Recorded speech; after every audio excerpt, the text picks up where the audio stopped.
Okay, so this is the second tutorial explaining to you how to make the game Pong. In the last tutorial we made the background for Pong, we created our playing area. In this episode we are going to be making the paddles.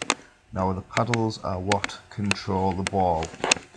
So we need to start off by creating a new sprite. So go down to the paintbrush icon here and click it.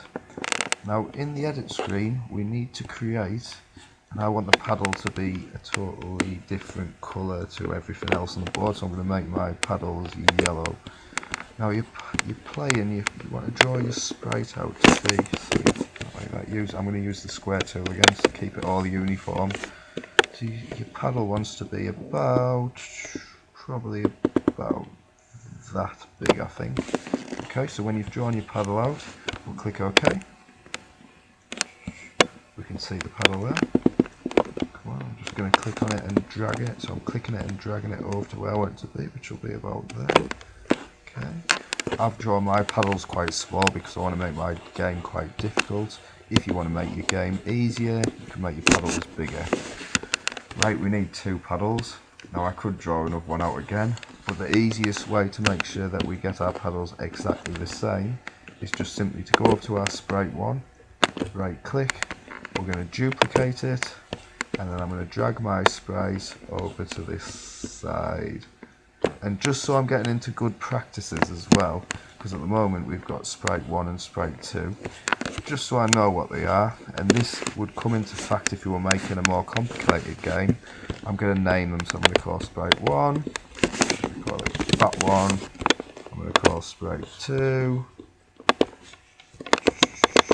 1, bat 2. Okay, so that is the aesthetic side of it done. We've created our sprite, we've created our graphic for it, but now we need to do the scripting. Now we need to script it so when the players uses the keyboard, be it player 1 or player 2, they can control their paddle. So we need to go make sure we've got bat 1 selected. We'll do bat 1 first. So make sure you've got bat 1 selected. Make sure that you are on the script tab in the edit box. Okay, so you can see script. Now first of all we need to choose how we're going to control this, and I want it to happen when the green flag is first clicked. Okay, so I'm going when green flag is clicked, and then I want this to happen throughout the game, so I'm going to create what's called a loop. Okay, and the loop will, when the green flag is clicked, carry on continuously until the game is finished. So I'm going to snap that onto there. Okay, so at the moment we've got when green flag is clicked, continue forever. We need to say forever when what happens. We want it to happen when the key is pressed on the keyboard. So I need to go to sensing. I'm going to go down to here where it says key is pressed. So its key is pressed. I'm going to drag it in here.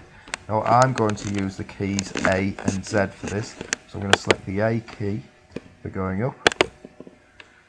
Okay, now we also need to say which direction we want the paddle to move in. Now we're going up and down vertically here. Okay, so we want to use the y-axis. So we're going to go back to control, not control, sorry, motion, go to motion.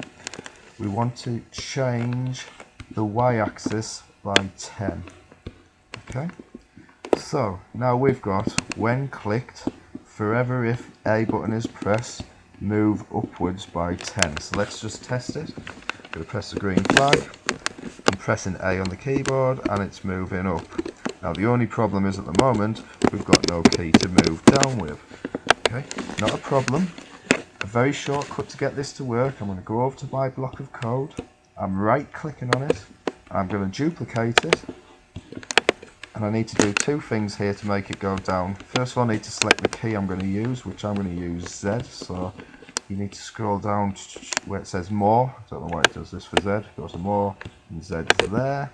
And we also need to put a minus sign to let Scratch know that we want the sprite to travel downwards when the Z key is pressed.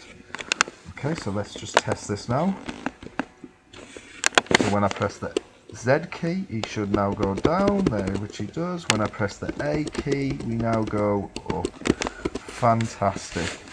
Now, we need to do exactly the same for BAT2, but there's just another shortcut. Okay?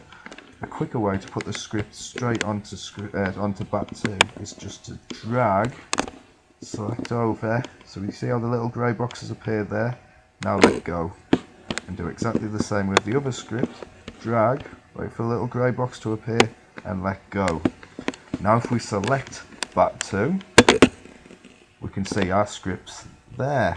Now obviously we cannot use the key A and Z, because if I use it now, if I try it, watch what happens when we run the game. Okay, it moves both scripts, it moves both sprites, sorry. Okay, so what we need to do is we need to change our keys.